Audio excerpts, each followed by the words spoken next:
Hello everyone, আসসালামু আলাইকুম। আজকের এই ভিডিওতে আমি আপনাদের সাথে এই সুন্দর ডিজাইনার জামাটি কাটিং ও সেলাই শেয়ার করব। আমি এখানে 7 থেকে 8 বছরের বেবির জন্য এই ড্রেসটি তৈরি করে নিয়েছি। একই পদ্ধতি ফলো করে যে কোনো সাইজের জন্যই আপনারা এই ড্রেসটি তৈরি করে নিতে পারবেন। ভিডিওটি ভালো লাগলে প্লিজ আমার চ্যানেলটি সাবস্ক্রাইব করবেন এবং পাশে থাকা বেল বাটনটি অল দিয়ে ক্লিক করে রাখবেন। তো চলুন তাহলে ভিডিওটি শুরু করা যাক। তো আমি এখানে কাপড়টিকে 4 ভাঁজে ভাঁজ করে নিয়েছি। কাপড়টির চওড়া নিয়েছি 16 ইঞ্চি পরিমাণ এবং লম্বা নিয়েছি 34 ইঞ্চি পরিমাণ। এখানে আমি সেলাই সহ 34 ইঞ্চি পরিমাণ নিয়েছি। তো সবার প্রথমে আমরা শোল্ডারের মাপটি নিয়ে নিব। আমাদের শোল্ডার হচ্ছে 5.5, তো 5.5 ইঞ্চিতে মার্ক করে নিয়েছি। তো এখন আর্মহোলের জন্য 5.5 ইঞ্চিতে মার্ক করে দুটি পয়েন্ট এভাবে স্ট্রেট মিলিয়ে দিয়েছি।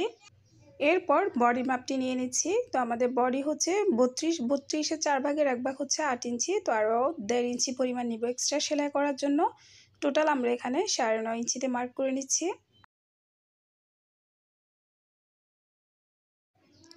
এখন শোল্ডার থেকে 12 ইঞ্চিতে একটি মার্ক করে নিচ্ছি কোমরের মাপটি নেওয়ার জন্য। তো এখানে আমাদের কোমর হচ্ছে 28, 4 ভাগের 1 ভাগ হচ্ছে 7। তো আরও 1.5 ইঞ্চি পরিমাণ বাড়িয়ে এখানে টোটাল 8.5 ইঞ্চিতে মার্ক করে নিচ্ছি।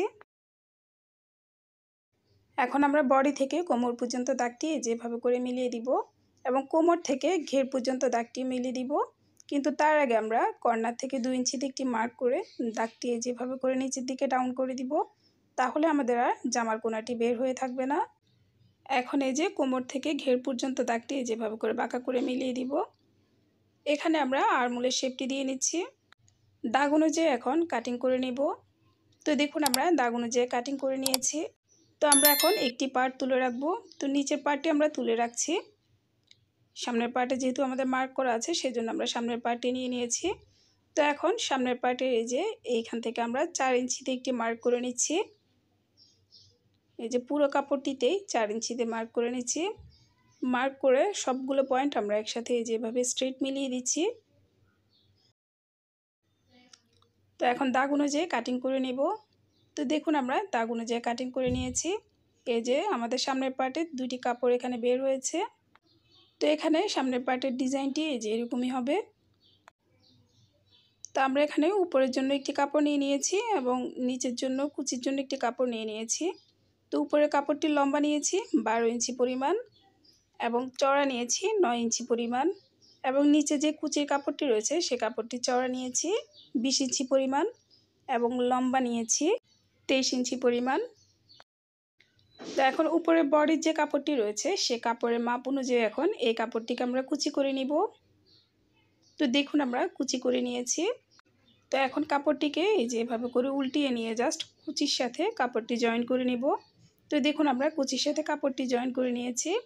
এখন আমরা এখানে একটি লেস ব্যবহার করব। তো লেসটি যেভাবে রেখে আমরা সেলাই করে নিব। এখন আমরা এখানে দুইটি এক কালারের কাপড় নিয়ে নিয়েছি। তো কাপড়গুলো চওড়া রয়েছে 1.5 ইঞ্চি পরিমাণ। তো কাপড়গুলোকে ডাবল ভাঁজ করে এই যে এভাবে করে আমরা সাইড থেকে সেলাই করে নিব পাইপিং তৈরি করার জন্য। তো সেমভাবে এই পাশেও আমি কাপড়টি জয়েন করে নিব। তো দেখুন দুইটি কাপড়ই আমরা সেলাই করে নিয়েছি এবং লেসটিও জয়েন করে নিয়েছি। তো এখন সাইড থেকে যে কাপড়গুলো রয়েছে সে কাপড়গুলোকে আমরা যেভাবে করে উল্টিয়ে নিয়ে পাইপিংয়ের উপরে রেখে তারপর আমরা সেলাই করে নিব। তো এখানে আমাদের একটি চিকন পাইপিং তৈরি হবে। যেভাবে করে আমরা দুই সাইডেই সেলাই করে নিব। তো দেখুন আমরা সেলাই করে নিয়েছি। তো এখন কাপড়টিকে আমরা ডাবল ভাঁজ করে নিচ্ছি গলা কাটিং করার জন্য।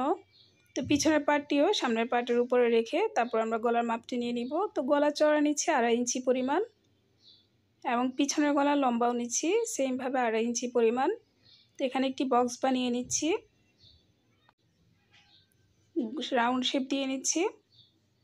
দাগ অনুযায়ী এখন কাটিং করে নিচ্ছি। এখন পিছনের পার্টটি আলাদা করে রেখে সামনের পার্টে গলাটি মার্ক করে নিব। তো এখানে সামনের পার্টের গলা নিচ্ছি 3.5 ইঞ্চি পরিমাণ এবং সেমভাবে চওড়াও আমরা 2.5 ইঞ্চিতে মার্ক করে নিচ্ছি।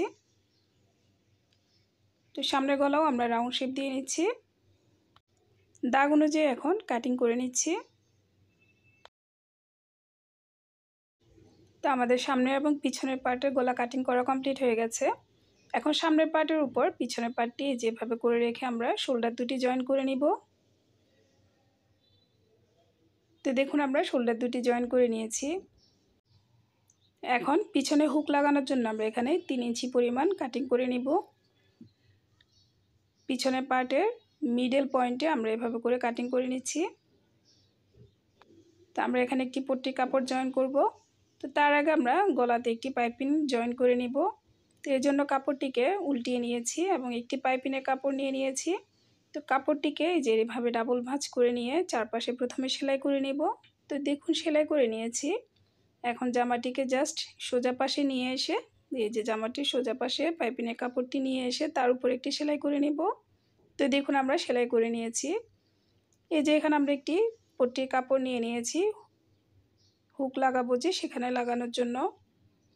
তো একটি লুপ বানিয়ে নিয়েছি। তো লুপটিকে এই যেভাবে ডাবল ভাঁজ করে তারপর পট্টি কাপড়টি নিচে রেখে আমরা এখানে সাইড থেকে সেলাই করে নিব। তো দেখুন আমরা সাইড থেকে সেলাই করে নিয়েছি। এখন জাস্ট পট্টির কাপড়টিকে এই যেভাবে করে উল্টিয়ে আমরা জামার উল্টো সাইডে নিয়ে যাব। উল্টিয়ে নেওয়ার পর উপরে আমরা একটি চাপ সেলাই দিয়ে নিব। এই যেভাবে করে একটি চাপ সেলাই দিয়ে নিব। তো দেখুন আমরা চাপ সেলাই দিয়ে নিয়েছি। এখন হাতা জয়েন করে নিব। তো জামার সাইড থেকে বেঁচে যাওয়া কাপড় থেকে আমরা হাতা তৈরি করে নিব। তো কাপড়টিকে এই যেভাবে করে আমরা ডাবল ভাঁজ করে নিচ্ছি। হাতার চওড়া নিচ্ছি 11 ইঞ্চি পরিমাণ ডাবল ভাঁজে এবং হাতার লম্বা নিচ্ছি 5 ইঞ্চি পরিমাণ। তো আমরা এখন এখানে একটি হাতার শেপ দিয়ে নিচ্ছি। এই যেভাবে করে আমরা একটি হাতার শেপ দিয়ে নিচ্ছি এবং হাতার মুহুরে নিচ্ছি এখানে 8.5 ইঞ্চি পরিমাণ। তো আমরা এই যেভাবে বাঁকা করে দাগটি মিলিয়ে দিয়েছি। দাগ অনুযায়ী এখন কাটিং করে নিব। তো দেখুন আমরা কাটিং করে নিয়েছি। একসাথে আমাদের দুইটি হাতা বের হয়েছে। তো এই যে হাতার যে মুহুরি সাইড রয়েছে সেই মুহুরি সাইডে আমরা চিকন করে ডাবল ভাঁজ করে প্রথমে সেলাই করে নিব। তারপর এই যে এখানে ছোট ছোট কিছু কুচি করে দিব। সেমভাবে উপরের পাশেও আমরা কিছু কুচি করে নিব। এই যেভাবে করে আমরা কুচি করে নিব। তো আমরা দুটি হাতে একইভাবে তৈরি করে নিব। তো দেখুন আমরা একই রকমভাবে দুটি হাতাই তৈরি করে নিয়েছি। তো এখন হাতা দুটি এই যেভাবে জামার সাথে জয়েন করে নিব। সেমভাবে দুইটি হাতাই আমরা জামার সাথে জয়েন করে নিব। তো দেখুন জামার সাথে হাতা দুটি জয়েন করে নিয়েছি। তো এরপর জামাটিকে উল্টিয়ে নিয়ে তারপর আমরা সাইড দুটি সেলাই করে নিব। এই যেভাবে করে আমরা সাইড দুটি সেলাই করে নিব এবং নিচে বর্ডারটি ডাবল ভাঁজ করে সেলাই করে নিব। তো এই যে দেখুন আমাদের জামাটি তৈরি করা কমপ্লিট হয়ে গেছে। ভিডিওটি দেখার জন্য ধন্যবাদ সবাইকে। আল্লাহ হাফিজ।